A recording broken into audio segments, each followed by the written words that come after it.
खरं तर दिंडोशी विधानसभेमध्ये शिवसेनेच्या मार्फत धनश्री भराडकर आणि वैभव भराडकर, त्याचप्रमाणे वायकर साहेब, खासदार वायकर साहेब यांच्या माध्यमातून आज अतिशय सुंदर असा मंगळागौरीचा कार्यक्रम हा श्रावणातल्या शेवटच्या दिवशी आज आयोजित करण्यात आला. तुम्ही बघताय की प्रचंड महिला इथे उपस्थित आहेत आणि खूप धमाल मस्ती केलेली आहे. त्याचप्रमाणे महायुतीच्या सरकारने महिलांसाठी काय काय योजना आणलेल्या आहेत, मग ती अन्नपूर्णा योजना असेल किंवा माझी लाडकी बहीण योजना असेल किंवा लेक लाडकी योजना असेल, या सर्वांची माहिती आम्ही या माध्यमातून महिलांपर्यंत पोहोचवतात आणि महिला सुद्धा अतिशय आनंदाने आपले जे भाऊ आहेत एकनाथ शिंदे साहेब, आपले मुख्यमंत्री, यांना धन्यवाद देत आहेत आणि ते धन्यवाद घेण्यासाठी आज आमच्या लाडक्या बहिणी विशालीताई इथे आलेल्या आहेत आणि खरोखर खूप आनंदाचा आणि मजेचा धमाल चाललेली आहे.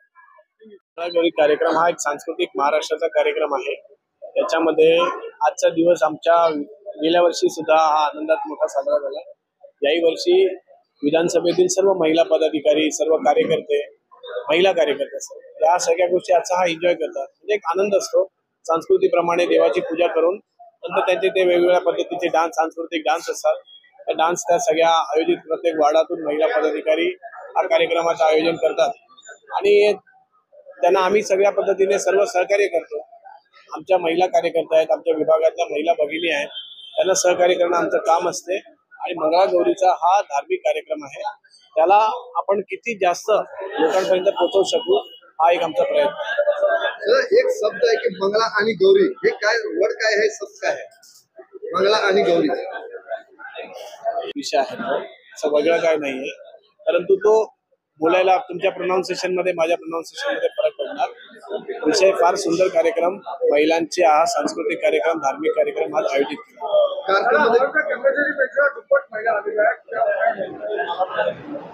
दिंडोशीचा कार्यक्रम म्हटला, महिलांनी आयोजित केलेला कार्यक्रम आहे. मोठ्या संख्येने महिला या कार्यक्रमाला उपस्थित राहणार याचा काही आम्हाला, आणि आता दिंडोशी मध्ये परिस्थिती अशी आहे, एकही इतका मोठा हॉल नाही की ज्या ठिकाणी 4-5 हजार महिला एकत्रित येऊन हा कार्यक्रम आयोजित करू शकतील.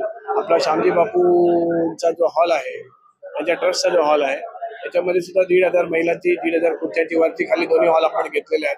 तिथे शॉर्ट पडतात आहे, परंतु भविष्यामध्ये आपले प्रयत्न राहतील की या विभागामध्ये चांगल्या हॉल, चांगल्या सुविधा जास्त लोकांना उपलब्ध करून देण्यात येतील. महिलांच्या कार्यक्रमामध्ये ते त्यांच्या दरवर्षीप्रमाणे त्या महिला विभाग प्रमुख आमच्या या सगळ्या गोष्टीचं नियोजन करतात. त्यांना आर्थिक सहकार्याची जी काही आवश्यकता असेल ते आम्ही त्यांच्याबरोबर असतो. ते प्राइज मनी डिसाईड करण्याचं काम त्यांचं असतं. आम्ही आमच्याकडून येणाऱ्या प्रत्येक महिलेला सहभाग म्हणून एक गिफ्ट आम्ही देतो, त्यांना आम्ही साड्या देतो. एवढंच आमचं कर्तव्य.